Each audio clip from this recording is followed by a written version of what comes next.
Hello, everyone. Here we are with a new interview on human. We have returned after a long hiatus. Today, we will be interviewing Amy. Give me a second as I bring Amy on to the live video.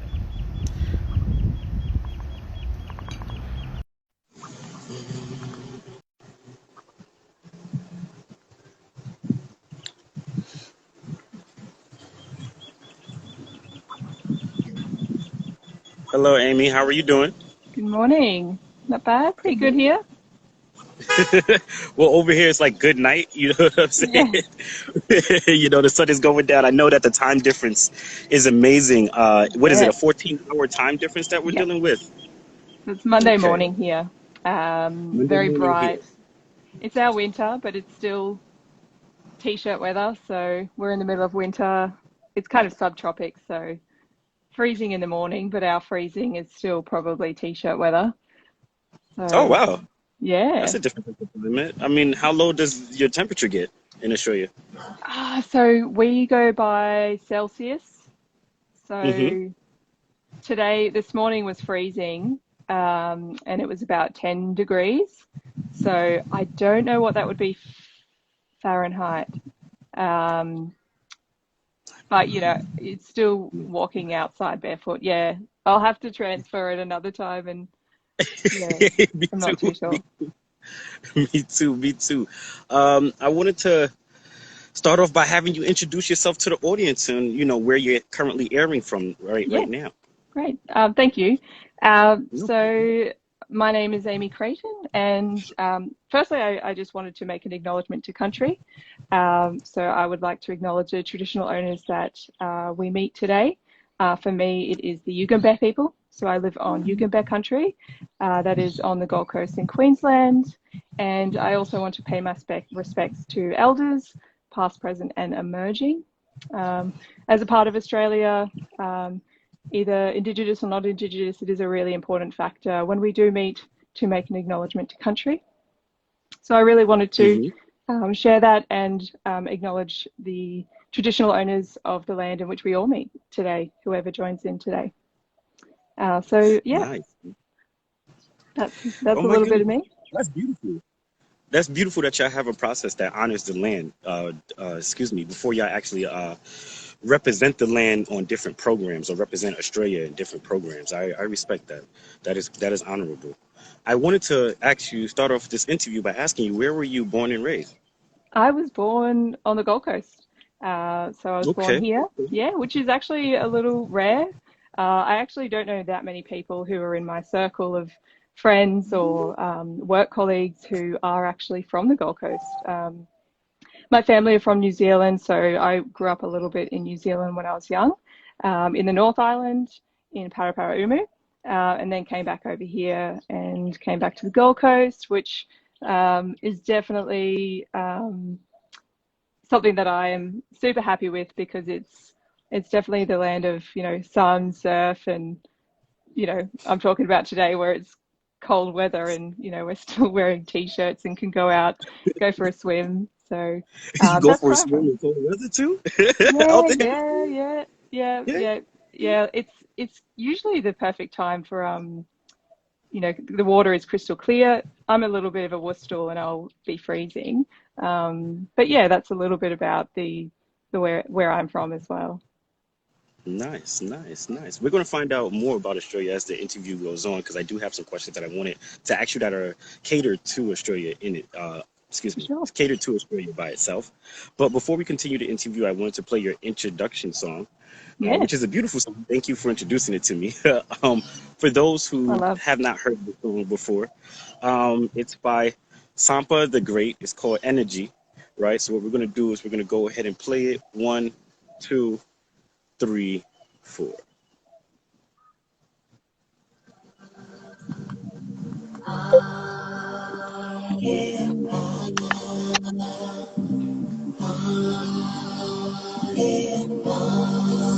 You hear it? Yeah, yeah, Good, good. perfect. Hi, Lishi. It is the time Hey, that we Lee. can definitely go. What's going on, Brick? How you doing? Maybe I'll get Leishy into this a bit of Sampa the Great as well. If you You check said out maybe. her, yeah, I don't know if Alicia has heard of this before, so check out her Instagram. She posts a lot of really really cool stuff at the moment. And she's currently in Melbourne, Australia, where a lot's going on. Hmm. The video's nice too. I'm actually watching the video Yeah, right now. yeah, It's yes, cool. It's really cool. yeah. She's just got awesome sass, and I love it. Coders on my chorus, then I code up. If I rule Mm. the world, checks for all my daughters. Never ask for payment in the womb times 9. Now we see the blood on the street times try. Feminine energy, balance up the indestructible in the vaginal. Heaven in thine, heaven is Oh, mine. Lishi, by the way, Spiritual, here's the red lyrical, shirt, mother same live things in that action. lyrical kind. If I was astonished by the level of So, shame, feminine energy, Is this energy the reign. human t-shirt? yep. Intuition See? strong, Oh, intuition and nice. ambition. My veins, but Thank you. what the It love looks a that little they bit different on the can camera. It's pretty bright in the way the sun is angled right now, Yeah, but yeah, this is yeah. it. This is it for sure.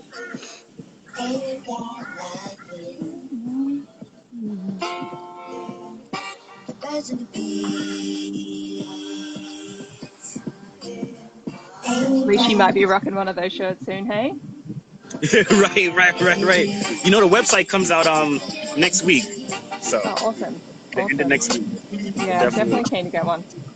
it'll definitely be available. Thank you. I appreciate that. Thank you. Oh, it'll be nice if you could also take a picture once you get it, and we could represent you. You know what I'm saying, from Yeah, Australia. Like, we're supporting you. yeah, We'll make a flyer for you and put you yeah, out there in the human story. So. yeah. beg you open your Even a ears couple to of us together, Leisha and I, have a the wear the talk. shirts together and take a few photos as well. Look at it. That would be actually cool, a group photo. Yeah, Maybe yeah, you, Lisi, and Brick. yeah, In this world we deal, yeah. Build remember it up say together. one day go come That would be cool. when we Mm. all go home. Before long, we go meet Mama Godo. When we dey meet Mama Godo, tell me, waiting, you go say. We the my life jam nation. You realize all the time we wasted. You realize all the Beautiful pain video. we Yeah, I'm facing. like Peace Mm. kind for of feminine very cool libation. aesthetic. My Um, God, we raise. what Please sympathize all the lies we raise. her other? There's a couple of video clips that are really good that she's recently done. I'll see if I can Watch send them through. time Yeah, cycle. send it, Mm. when you we're done. You can send them over. That's Yeah, fine. Give up crowns to the woman who had us, told us, focus, love and support us. Magical, umbilical, my universe is radical. Introduce the nation to embracing what is factual. Feminine energy, almost mathematical. You can really sum up what is infinite and valuable. Feminine energy, balance up the industry. Struck the bull in the vaginal, heaven in thine. She sing a melody to pass the time. Give I've us that usually energy. Your mind. I would If I was usually astonished, play this song in my car on the way to some sort of never shame again. like work event to kind of get Hmm. me going. Wishing and Yeah, Good ambition. this kind is of a vibe, energy. the Yeah, music. Yeah, the music. The meaning of the song is yeah, great, both yeah, right. And yeah, I think it's the way she curves her voice, like the yeah, way she speaks the lyrics are yeah, cool too. I'm yeah, like very interesting, you know. Like yeah, when it first opened up, I was like, yeah, okay, this is yeah, cool. You yeah, know, it's a different spin or approach to yeah, lyricism, you know. yeah, So yeah, for sure. okay.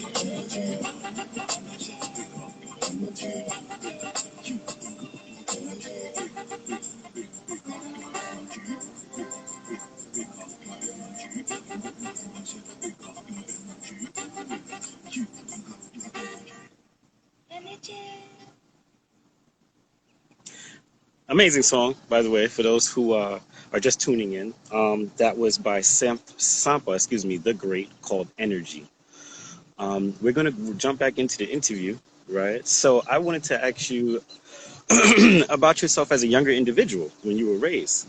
So what are some of the values your parents instilled in you when you were younger? Um, definitely, I've got a very interesting family. Obviously, we all do. But, you know, we had quite a lot of significant events happen in our family, you know, around drugs and alcohol and violence and a lot of stuff. So I think what I really appreciated was just a lot of open communication.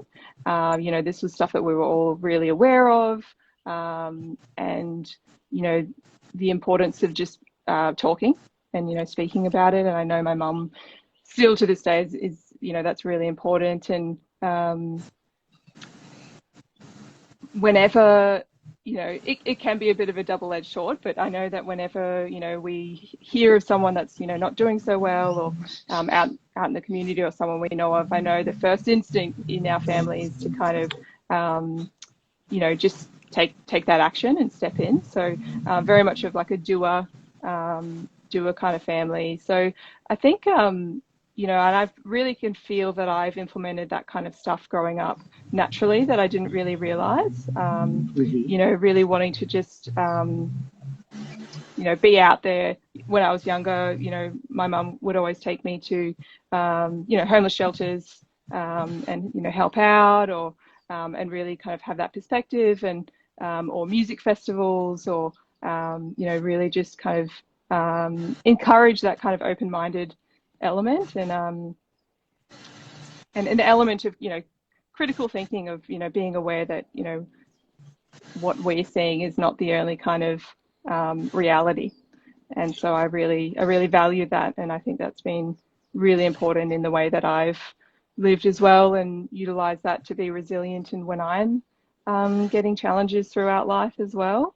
So that's been, you know, something that I've really taken on, and I reflect on quite a bit, and I'm quite appreciative that, you know, when we have had challenges in our family, we're definitely talkers. You know, we definitely, we know, yeah, you know, like I know, you know, my partner might come over, and it's definitely at the louder side of the family, because, you know, if there's an issue, it's well, and, you know, so I've definitely instilled that to this day. So I hope that makes sense a little bit. There's nothing in particular, but it's more about that kind of really encouraging that kind of talking value and being open and stuff like that. 100%, 100%. What is one experience you had at a young age you will never forget? Oh God. That's a good one. Yeah, that is a really good one. I think for me, like, this is, you know, I've been reflecting on this a bit. I had quite a few of family members pass away. So this, I'm not wanting to be a, you know, a bit of a, you know, there's definitely some, I have had a very positive, influential upbringing. But something that I've been talking a little bit about lately is, we had a couple of members of our family pass away. So for instance, my uncle, he actually murdered my other uncle.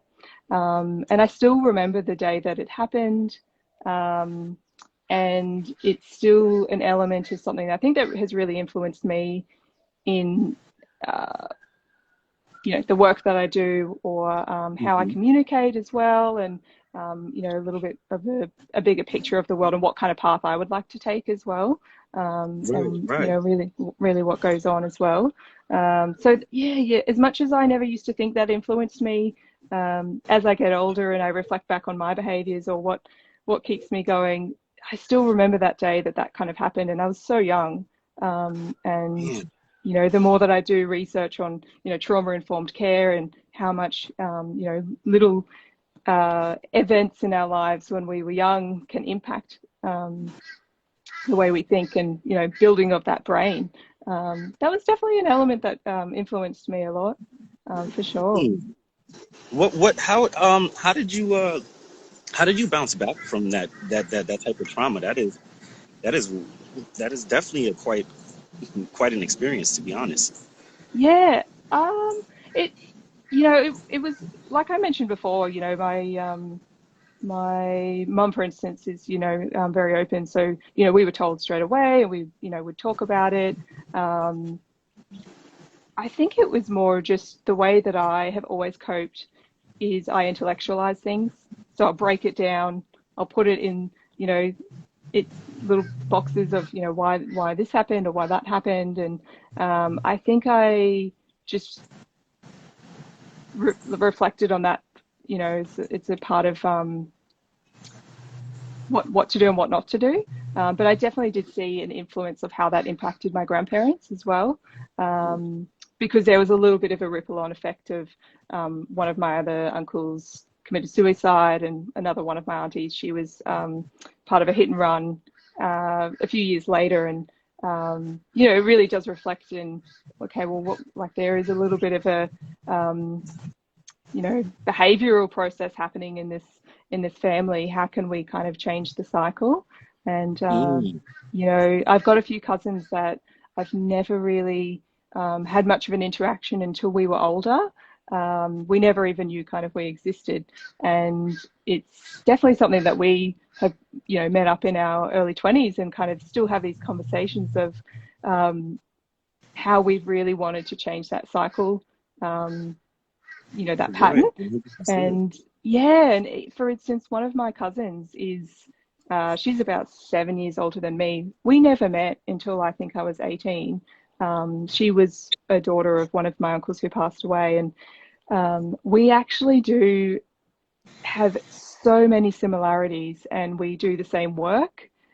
We had the same interests. We have so many similarities, but she lives in Melbourne. We've never met until, you know, later in life.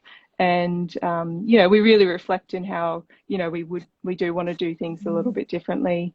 And I think a big part of that is, you know, sitting down and having that conversation and being reflective, and Right. yeah, encouraging that kind of process as well.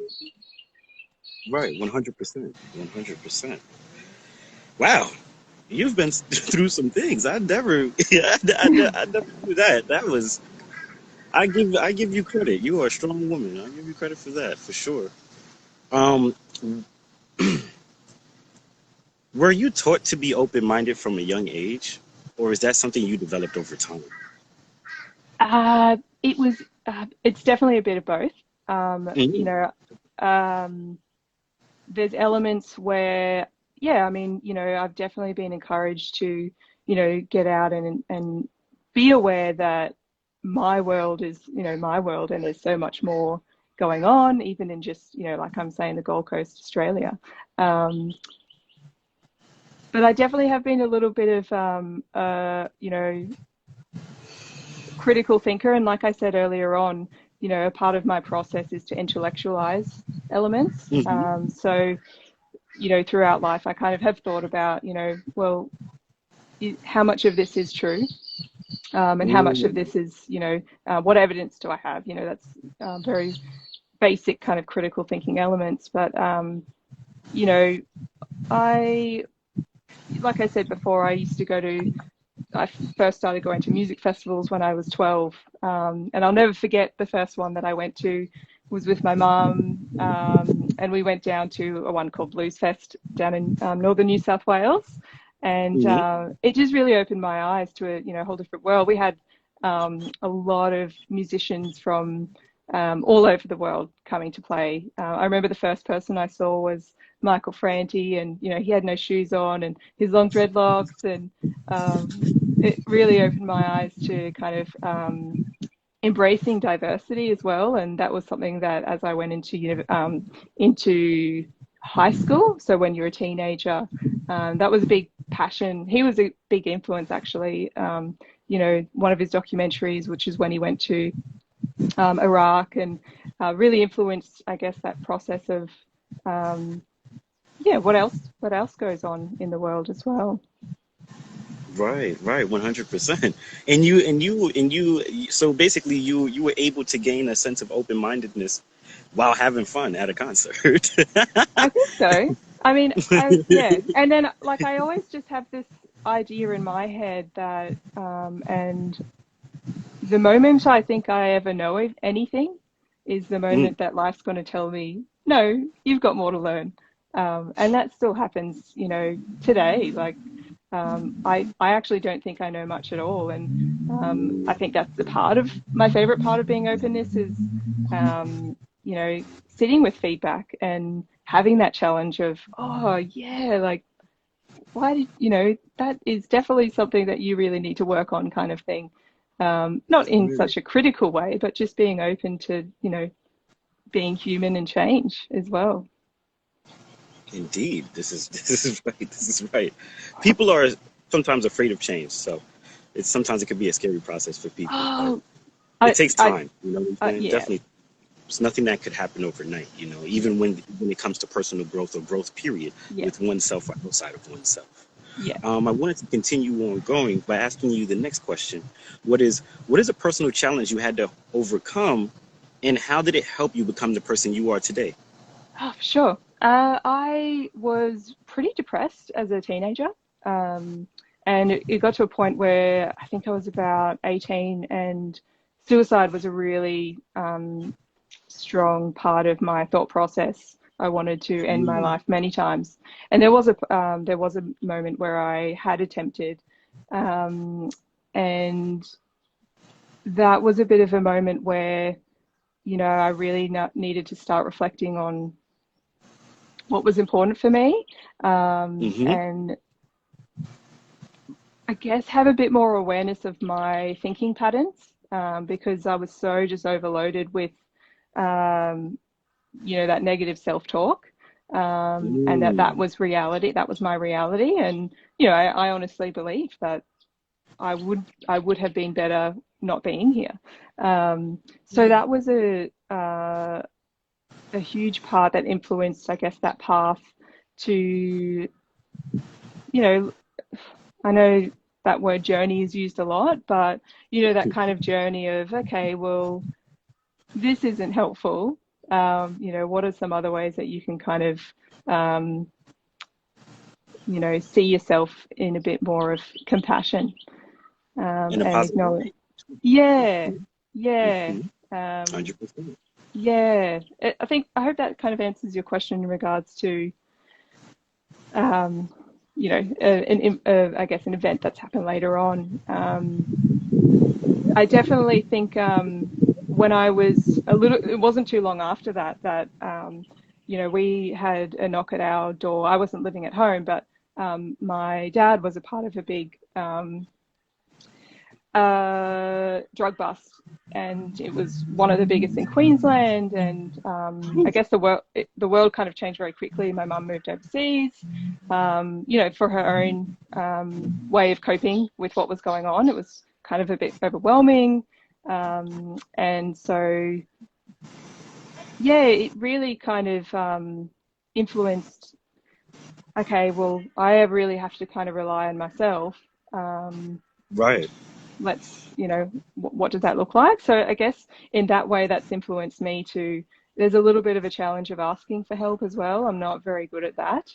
I'm probably terrible, actually. So that was a huge influence, because, there are a lot of times when, you're 19, 20, 21, going out to figuring out who you are, or enjoying, maybe parties or something like that, which there was an element, but then I would be going to visit, my dad, and same with my siblings as well. And I might not have had a money support, but I definitely have had that role in my family of that kind of emotional support. So I'm, generally being that person that's easy to talk to. That's, Everybody a part of my job as well. Yeah. Which we will be talking about in a little while, actually. What I wanted to do was get in a little bit into Australia actually itself, because a lot of people don't know what happens in Australia, because it's not portrayed. Australia is not broadcasting in media heavily, so it's almost like it's blocked off from the world, kind of. Wow. In a weird way. Especially in America, the only thing that the only thing that came on the news was when the Australian fires took place. Yeah. But can you give the audience a brief history of Australia? Yeah, for sure. So, I mean, Australia definitely has its own issues in itself. And I know when I, this time last year, I think I was saying last time I chatted that I was over in New Orleans, and I was, definitely learning a lot about the history in America, the plantations, and a lot of that stuff happened here as well. And there's still a lot of that. And when we're looking at white Australians, we've come over only in the very recently, in the last couple of 100 years. So the history in that is actually, we don't have a lot of history in that element. And I think what I personally would love to see is a bit more of embracing of the history of the traditional owners of this land, and exploring so much beauty that they have, and so much knowledge, and agriculture. There's this belief system that there was never really an agricultural system, but if you look more into it and expand more, they had an amazing sense of agriculture and trade with other countries long before, that colonialization. So there is a lot of rich history there. I don't feel like it's necessarily, there's so many other people in Australia who can share that a little bit more. So for instance, there is an Instagram page called Black Business, and they're a really great page. I think they're a group of young girls who are really just sharing some really basic, history, information, updates in a really refreshing way that people can take in. So it's a very early, if you're thinking about the history of what's happened in the last 200 years, it's still very heavy. It's still very heavy. And the conversations that I know that I've definitely had with family and friends, and is that, we definitely miss that in a part of education in our schools. We never really got much of that. I learned more of that when I went to university, because I was studying social sciences. That was a part of, understanding our country. Australia is actually the same size, only a little bit smaller than America. So we're quite big. We're really big. Okay. Yeah. Wow. Yeah. Thank And you our for educating us on this. yeah, our population is about 24, 25 million, and we're the size of almost America. So we're very spread out. There's so much diversity in flora and fauna.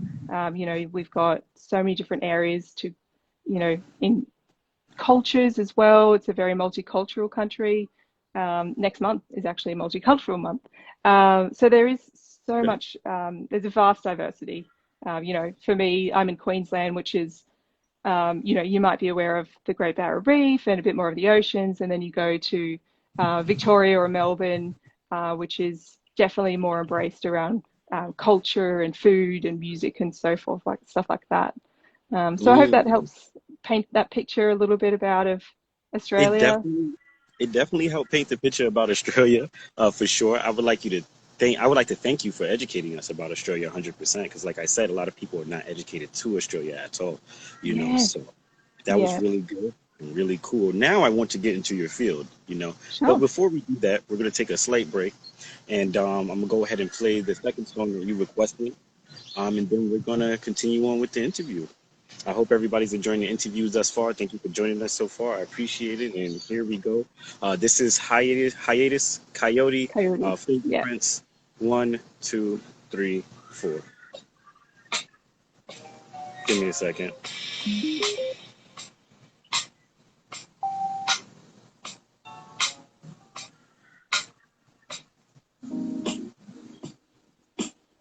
Can tell B likes this song.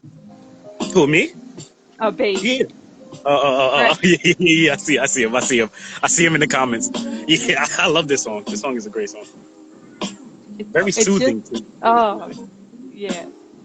Very soothing.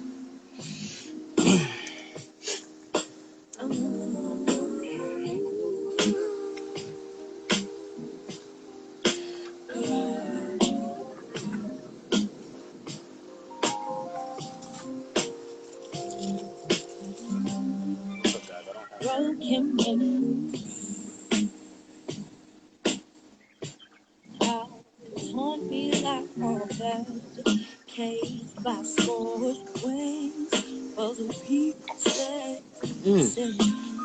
Oof. I think Hiatus Coyote play a little bit in Brooklyn, or before the planes were stopped, but they used to come over there a fair bit. Like the In wind Brooklyn? without Yeah. Mm. and the colors were from Give me home. one second. The streets I've never seen Highest Coyote live, by the way. My homeboy got the luxury of seeing her live, and that was really cool. He said it was a great experience. Yeah. Definitely Yeah, an it would have artist that I been. would want to see live, get that effect from Yeah. live. Yeah.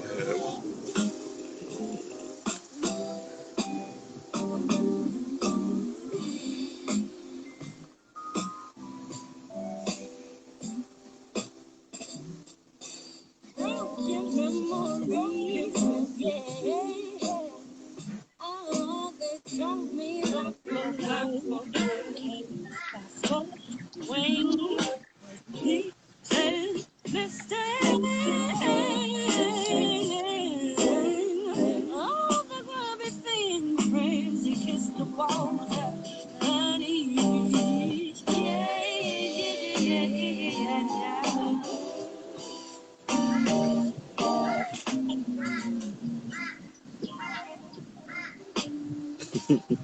Is that a bird in your background? Oh, yeah. There are a lot of It birds. sounds really funny.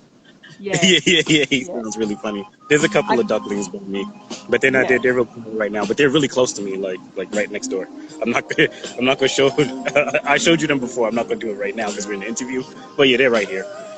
Yeah. We have these birds, they're magpies. You said you have a And bird called what? magpie, like Magpie. Okay. yeah. And they are very dangerous. Like we have to put zip ties on our helmet to when you're riding because they swoop and try and get you. So Hold on. Did they try to pick you up? yeah. So we call it magpie This is the season. bird. I'll send a pic. Oh yes, But yeah, please. if you look up magpie season, it's like the worst. Yeah, there's lots of memes about it as well, and you always That see is people that go like this. that is crazy. Yo,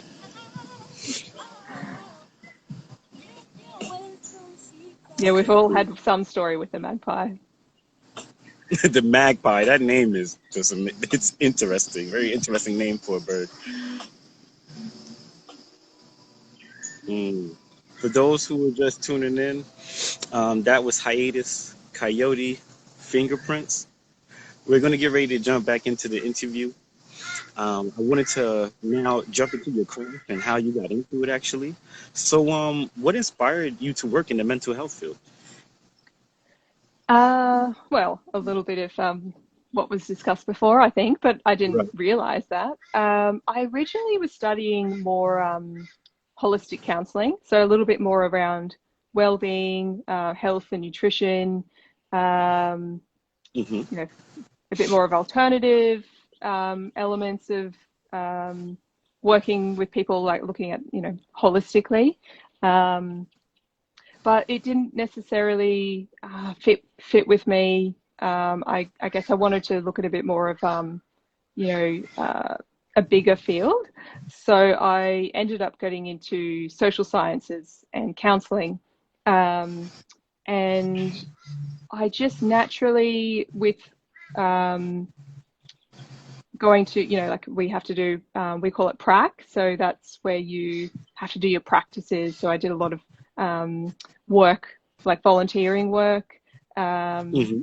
and that kind of spinned off from there. So the first one I actually did was called equine therapy. So it's the utilization of horses with youth, and it's an element of working through their personalities and to encourage assertive communication with the horses. So that was one of the first Mm. parts of working, and just really acknowledging the empowerment that it had as well. Um, but I worked at a health retreat for maybe over 6 years.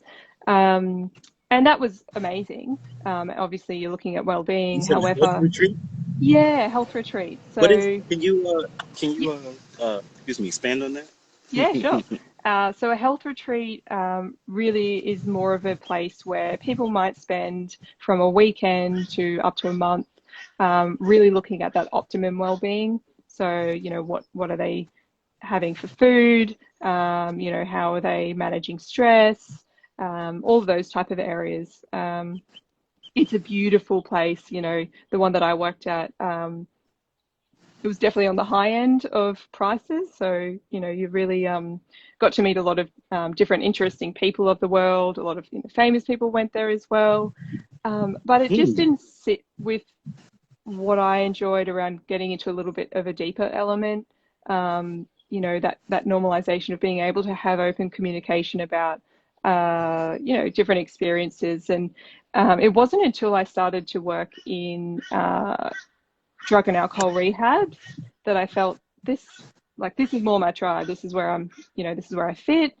This is where I feel, very comfortable. So from then on, I started to, and this was, quite a few years ago, started to work first as a counsellor in drug and alcohol, and then moved on to crisis work. So on the weekends, I used to What is crisis? Crisis work. So it was more a first aid response with, so we have like a whole street of nightclubs in our area, and it's called the nightclub precinct. So that's where we would have a van, and then we would work with the QPS, which is the Queensland Police Service. So if there is a situation where, there's alcohol-fueled violence, or there's, obviously a lot of things going on in the nightclub precinct that maybe is not enough for the police to attend to, that's something that we would go to.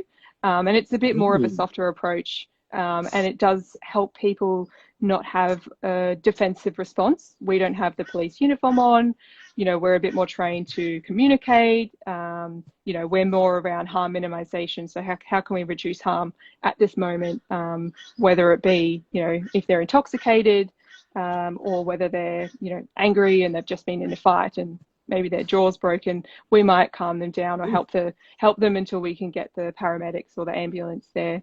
So kind of that middleman element, and then continued with working in drug and alcohol from then on.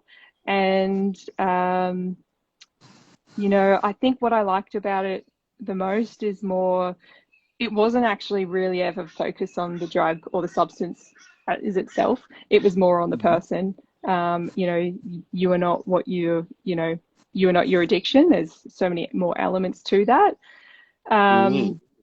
And then, like I said recently, I decided to move into gambling addiction.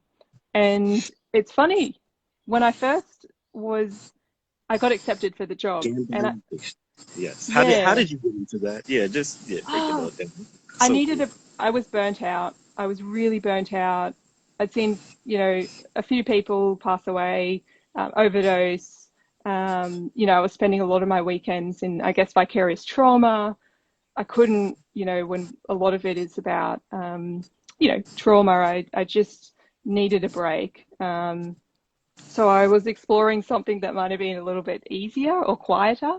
At that time, I honestly didn't really have an awareness of gambling addiction. And I remember calling my sister and saying, should I take this job? Am I going to get a bit bored? Is it going to be a little bit too much because I have a dad that gambles? Anyways, I decided to take the job, and, I'm absolutely blown away about problem gambling in Australia. So I started off as counselling, and I really could see the impact that it has on individuals and the communities. And once I started to see the statistics, and once I started to see the impacts that gambling has in Australia and how much we do gamble, I decided to go from no, I'm not going to do the one-on-one counselling anymore. I'm going to explore a bit more of that community education, public health approach. So that's where I primarily work at the moment, and I'm very passionate about it. And, you know, it's such a growing field at the moment. Can I ask you a question though? What Yeah. makes gambling addictive? There's definitely many elements. So I guess the primary element is, you know, people like to gamble for fun. You know, it might be if they've got a footy team that they enjoy, they might add that extra excitement by, you know, placing a bet on the the sports web organisation. Then there's the element which is a part of escapism, and you know, when we're exploring, for instance, the pokie machines, which is the slot machines, I think they're called in other areas. They're designed to be addictive. You know, when you look at the lights, when you look at the music, and what happens is there is a little bit of a trance that happens. And there is more research to show that when you are actually playing a pokie machine or a slot machine, the part of your brain that lights up is the same part of the brain as if you were taking amphetamines. So if you are continuing to use that as a form of escapism and, you know, pressing that button, there's definitely a pathway that's getting built. So there is a physiological part happening, even though we're not digesting gambling, as in, you know, a physical component. There's still an element, and I think it's really important to share that, because there is so much shame, and there is so much, you know, there's so many challenges that family members come in and say, why can't they stop? You know, they just can stop. It's not like they're having alcohol. Well, in fact, there is an element where, you know, your brain actually has, you know, developed this pathway to be addicted. You will still get withdrawals. You'll still have those, you know, similar behaviors happening. And in Australia, we have 25% of the world's pokie machines in our country. That's something else. Quarter. That's 1/4 of the grand total. Wow. Yeah. Man. Yeah. Who would have ever thought that Australia, gambling was big over there? I would have never guessed that. To be honest with you, I would have thought that gambling was more intense in America. You know what I'm saying? But here we are being educated by you about what is happening over there. Yeah. Thank you for that insight, to be honest with you. How does a person's, and I want you to definitely answer this question, how does a person's social environment impact their mental health? Oh, man. There's so many elements that can impact their mental health. Who they're hanging around with. You know, I really think, I was reading a quote the other day of, you know, it was a little bit sarcastic, but if you have depression, you know, have a little bit of a reflection of, is it the people around you that are making you depressed? You know, really reflecting on that kind of, who your environments are, you know, that you absorb that. You know, obviously there's the food element as well. Social is a huge part as well. So how are you getting your needs met? You know, if you are an introvert and you're in a particular environment that embraces people who are extroverts, that's really going to challenge on your value system and your self-esteem. So it becomes a bit of a multi-factor element. And if that's challenging your self-esteem, then that influence certain thinking styles. And if there's certain thinking styles, then that can impact motivation level. And I guess you could do an element or interview on that question itself. It's a good question.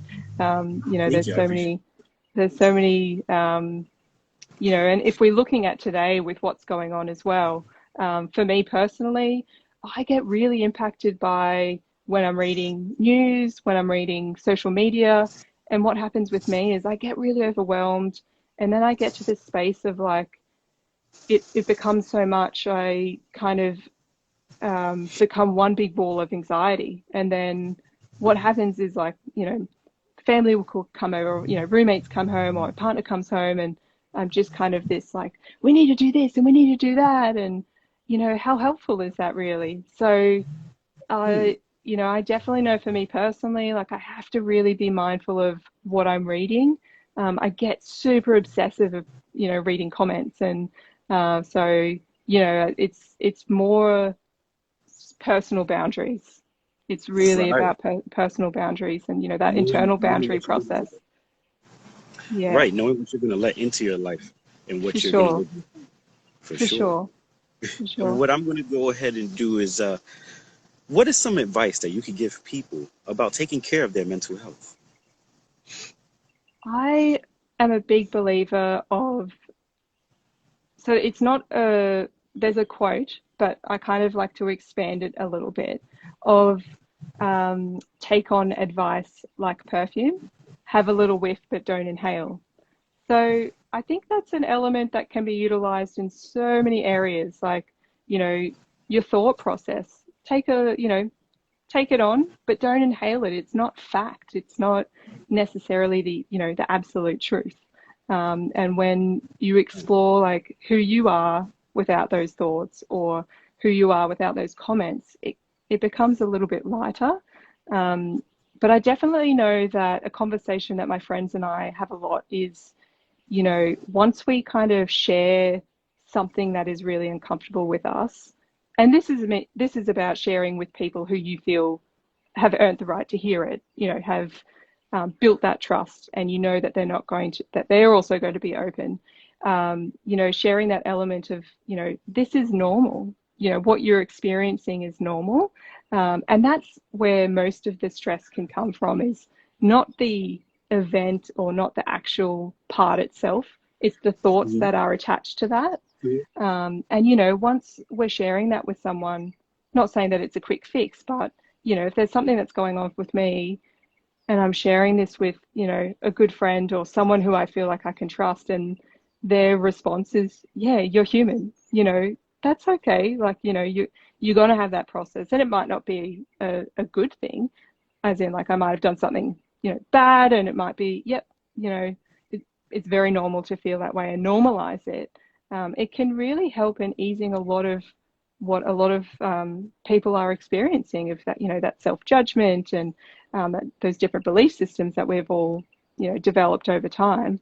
Right. Um, you know, and just really creating a safe community for yourself on who you feel safe to be able to share that with, because, you know, we're holding a lot here. Sorry, I don't think you can see me, but we're holding a lot here, and, you know, not utilizing that space to share that. And to be honest, I've spent a lot of my time counseling, working in the community, you know, hearing stories, and we actually are all experiencing a lot of not the same things, but, you know, those same thoughts and belief systems, or, you know, that we're not enough, or you know, that negative thinking style. And when people do generally share that with people that they can trust, it definitely kind of takes a weight off a shoulder, and Right. that more Alleviate opportunity. Yeah, yeah, 100%. yeah, Definitely alleviate it. yeah. What I want to ask also is, if there was a lesson you could teach someone based on what you've experienced in life, what would it be? Uh, to really work on um,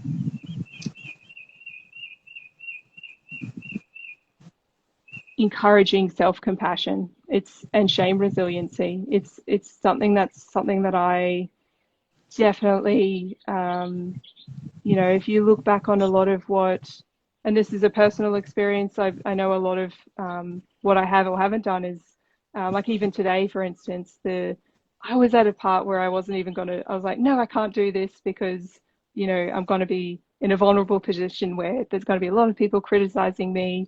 And, you know, that thought process goes now.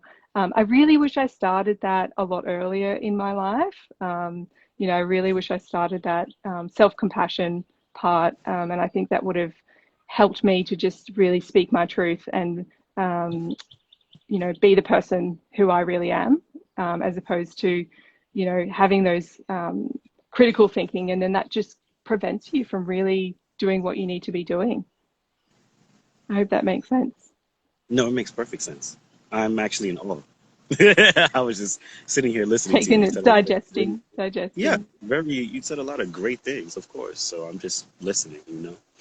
Um, last but not least, before we end this interview, I wanted to ask you one more question. Um, I wanted to ask you, what does being human mean to you? Yes. I think being human is basically being like being vulnerable, like making mistakes. It's very cliche, but I think it's being human is aligning your behaviors with your values. Being Mm, true to yourself and um, just sometimes doing it, and if it's not going to work out, it just is what it is. And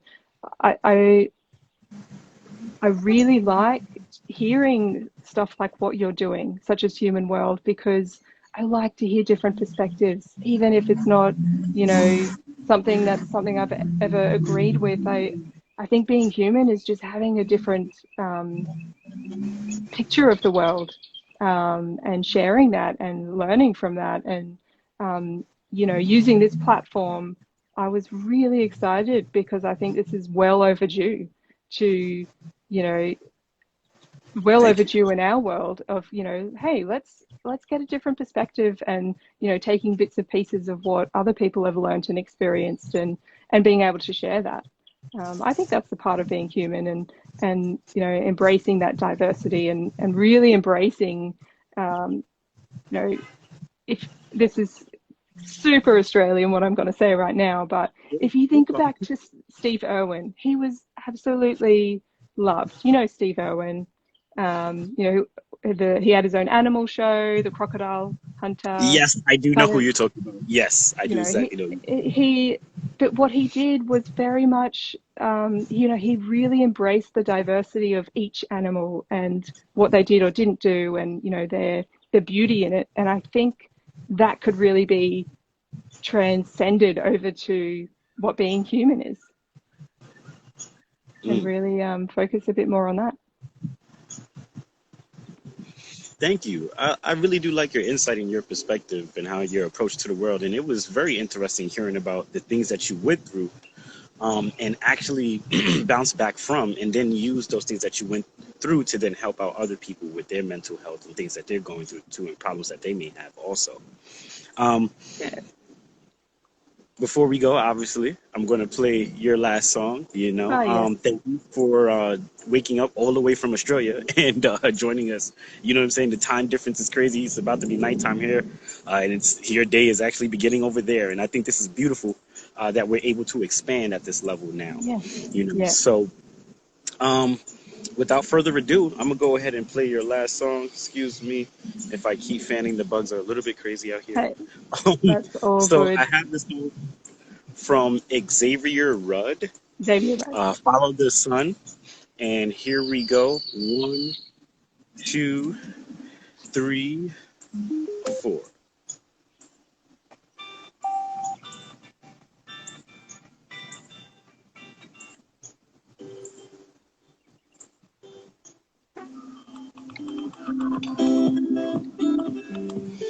That's the magpie at the start.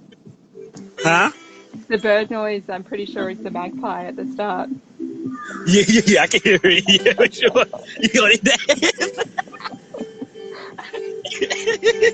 He has a magpie in the beginning of the song. Isn't that crazy? Oh man, a magpie. That is a crazy name. I Yeah, have to see this. I have to see this bird. I I have will. to. I have to This see what you're talking about. film clip is beautiful.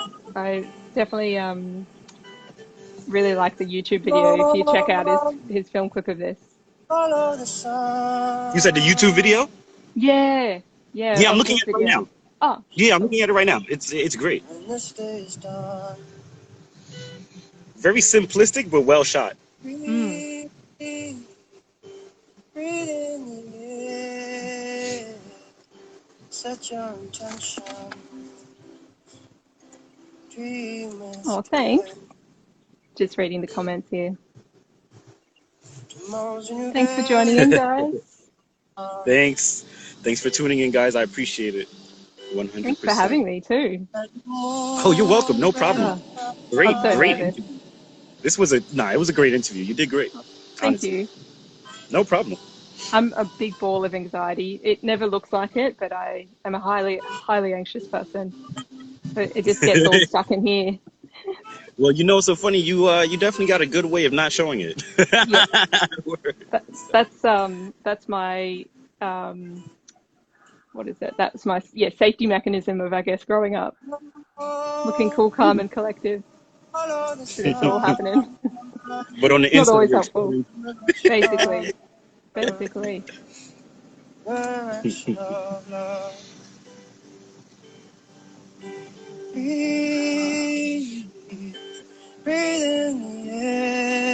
Oh, hey, Geordie. There's that's my cousin. Oh, okay. He's away I was from like, who Melbourne, is I think. Nice to meet you.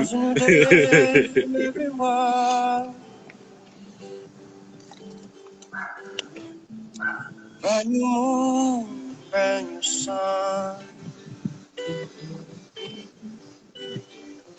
I should turn around for a little bit of the view. Yeah, definitely. Australian nature. Let's see the view. Yeah, I reckon. Need to hook my hat. See if I can find any magpies. What's the name of the bird again? Magpie. Magpie.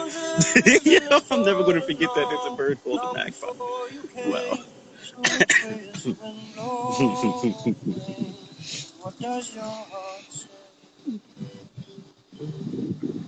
It's funny. I've got a staffy, which is, I think you guys call them pit bulls. Well, they're a little bit of a pit bull. Yes. And she is so scared of the birds. Terrified. Terrified. Wow, these guys must be really big, man. They must be a remnant of prehistoric dinosaur or something. They scare people like that. Oh my goodness. Wow, they're really out here today. These flies are coming out of nowhere. Follow the sun, which way the wind blows, and this day is done.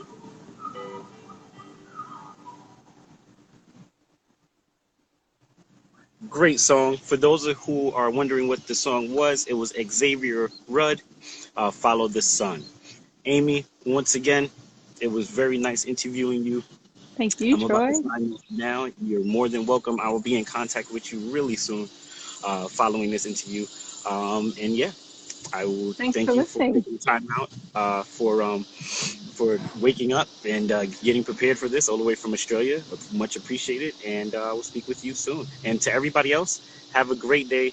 Have an amazing week. There's a new week about to turn in. And please remember, before I sign off, we are all human. Have a good night. Love your work. Thank you. See ya. Bye-bye.